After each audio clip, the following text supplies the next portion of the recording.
Okay, this is one of my favorite lectures. What we're going to do is we're going to look at works of art um, from specific artists, and then we're going to compare a particular piece that's in America with one that's in usually Europe. This is Robert Campine's The Maraude altarpiece. There's an Annunciation scene in the middle. The patrons who paid for the work of art are to the left. And to the right is Saint Joseph, who's creating a mousetrap for the devil. This work is in the Cloisters section of the Metropolitan Museum of Art, which is at the southern end of Manhattan. And what else? Yes, I think I agree. It is the best Robert Campine work, although some would say it's these two from a museum in Germany. You have Saint Veronica on the left, who famously had a portrait. When she wiped the face of Jesus, the portrait was on her cloth. And then to the right is a Madonna and Child. All right, now let's go to, we're still at the Met, and now we're at an Annunciation scene. I love this one because it's outdoors. Also, there's the Gothic architecture, and the dove is coming in to impregnate the Virgin Mary. And yeah, I just like the overall composition. It's a little bit of it at a diagonal as opposed to usually a just straight across line, horizontal look. So that's one of the reasons I think it's a powerful piece. And then here's another one which is absolutely stunning, the Madonna of the Dry Tree, which I think is in Europe. Okay, now let's go to the Italian Renaissance, still at the Met. This is a Tondo. It's a round painting, which is specifically for usually they're very popular during the Italian Renaissance. But other people have taken them up as well, but they really are situated in that time period. This is the Triumph of Fame. Victory by Arms and Love. Okay. So maybe that's one of the best Tondos in the United States. Now we're looking at a work in the Chicago Art Institute. It's St. George. No, that's not St. George. Hold on a second. Oh, sorry. We're in the Boston Museum of Fine Arts, and we're looking at the Presentation of the Virgin at the Temple on the left. And then on the right, we're looking at the Birth of the Virgin at the Met. So I guess the contest is all about which one of these paintings is better, and I don't know. I don't really have a choice here. I guess I'll go with the one on the left, just because I like the deep space of it. Although I've seen the one on the right numerous times. Yeah. So yeah. Okay. So I pick the one at the Met and not at the Boston Museum of Fine Arts. Okay, now we're looking at St. George killing the dragon in the middle. I don't remember if the other two panels are, unless maybe they are seen in Chicago. This is St. George killing the dragon. And then you've got two other narratives going on the side panels. And then you also have the Madonna and Child, which is at Mia, which is really cool. Gosh, I don't know if I've ever seen that. Is it in storage? Well, there you go. Now, sorry, that's... Oh, now we're at the Carnegie Museum. Sorry. Now we're at the Carnegie Museum, and we're looking at Madonna and Child with Saints Leonard, Jerome, John the Baptist, and the Francis. So, yeah, that's the one in Pittsburgh. And then this is the one. Sorry about that. That's at Mia. I've seen it many, many times. It's a very strange painting. The Christ child is awkward. He's wearing a coral necklace that shows the crucifixion. There's little bodiless angels up top. It's always one that gives you pause. Okay, and then we have Isabella Stewart Gardner Museum, which is the collection of a specific woman, Isabella Stewart Gardner, and it's her house. And this is really cool. So you get to see let's see, Santa Ingrecia. So the Saint Ingrecia. And then they had an exhibition, and they tried to put together the polyptych from paintings from a lot of other museums, as you see here. Okay, I think this is absolutely Giovanni Bellini's best painting in the United States. It's St. Francis of Assisi in Ecstasy. St. Francis starts to bleed from the places that Jesus bled from, so it's the stigmata. And there's so many things going on in the background. It's quite beautiful. And there's the donkey, and then there's other animals in his study. It's at the Frick, which is a small house museum in Manhattan. And you just really can't go wrong with this painting. It's probably, I mean, they're just loaded with incredible paintings, and I think it's one of their top 5 probably. Okay, so now, where are we at? Portrait of a young girl at the National Gallery in D.C. And apparently this is the best one for Mauricio De Landi. Well, this is a wild one. So this is Lorenzo Lotto's Venus and Eros. It's talked about quite a bit. Lorenzo Lotto is what I call one of the freaks of the Renaissance. He's creating works outside of the main urban areas, such as Florence and Venice. This is probably the best Lorenzo Lotto painting in the United States. It's so strange. Okay, this is from the Getty in L.A., and this is Hans Hofmann's The Hare in the Forest. It has incredible detail. I've seen this painting a couple of different times. I don't know if Hans Hofmann did any more animals. I hope he did, because I think he does an excellent job with them. And then this is Albrecht Dürer's very famous painting of a bunny. So cute. The Young Hare. And this is in the Albertina in Vienna. And I would say it's the best painting by Hofmann. I'm going to go against the book that I read and say that the one in Vienna, as far as rabbits go, is better. Now we're in the Mannerism time period, so that's 1523 to 1600. And so Mannerism usually have elongation of the figure and an interesting color palette. And El Greco, who did most of his work in Spain, is sort of the poster child of the Mannerist time period. And this is one of the El Grecos, which is at the Met. Yeah, it's at the Met. I don't know. I think there's better, to be honest. There's a number in Chicago, very, very large paintings in Chicago. And then this is the one in the National Gallery in D.C. This is Laocoon and his sons.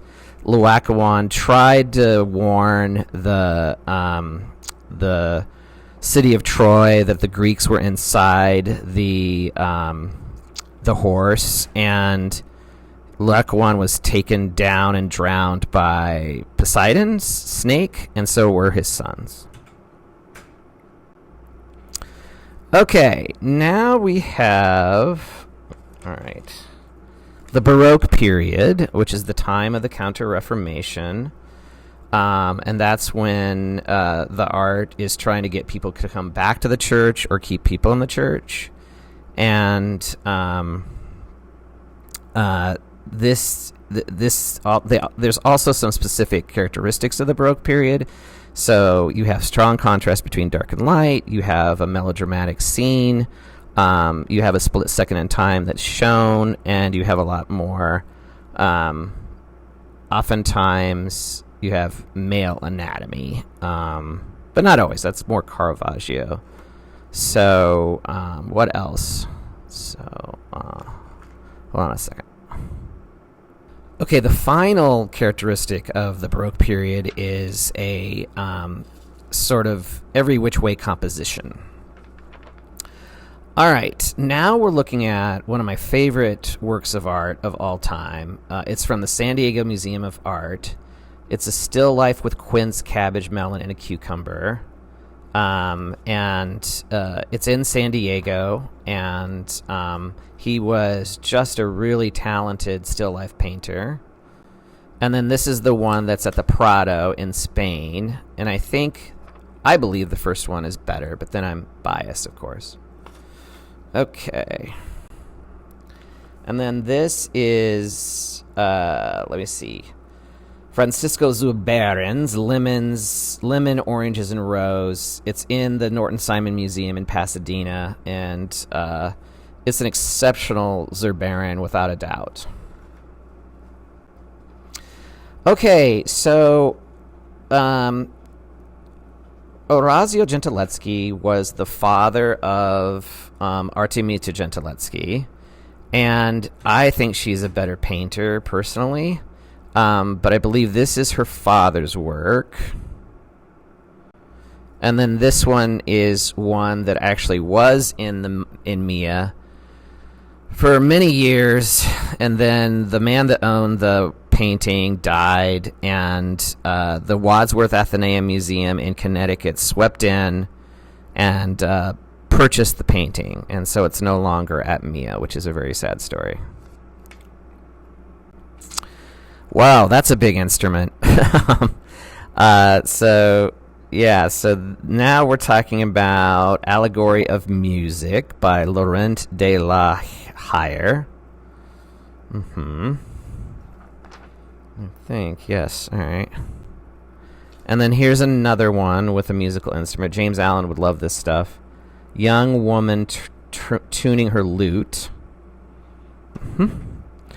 And then Mike Hodap actually graduated from Oberlin, and they have an incredible collection of art on their campus. And this is Saint Sebastian, tinted by Irene and a companion, which is by Heinrich Terbruggen. And then here's the Crucifixion at the Metropolitan Museum of Art. I think the Oberlin piece wins out for sure.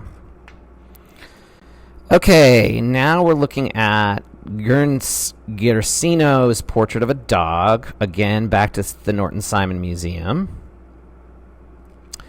And then this is one of my favorites. This is William Hogarth's painting of his pug. And that's at the Tate. And I'm going to say the Tate wins out on this one. That's just my personal opinion. Okay, these are the card sharps. This one's down at the Kimball Museum of Art in Texas. And it's an amazing George de la Tour work. There's some shenanigans happening here. There's cheating going on with the couple, the aristocratic couple, who are being bamboozled, so to speak, by the couple on the left. And then here is the fortune teller. Once again, somebody's, in this case, somebody is being robbed. as you see here. And that one's at the Met. I'm going to say the one in Texas is better. And then this is from the San Francisco Museum of Fine Arts. This is Massimo Stanzion's woman in Neapolitan costume.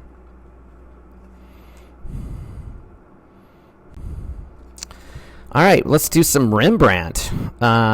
Okay, so, well, actually, let's just do some, Rembrandt and then Velázquez. So this is Rembrandt's self-portrait.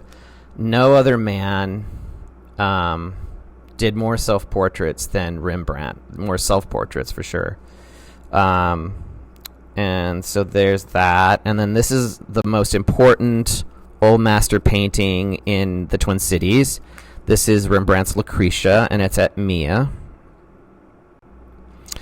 And then this is Velázquez's portrait of his slave, who he actually set free at some point in Velázquez and his servants / slaves' life. And he actually ended up being a pretty good painter himself.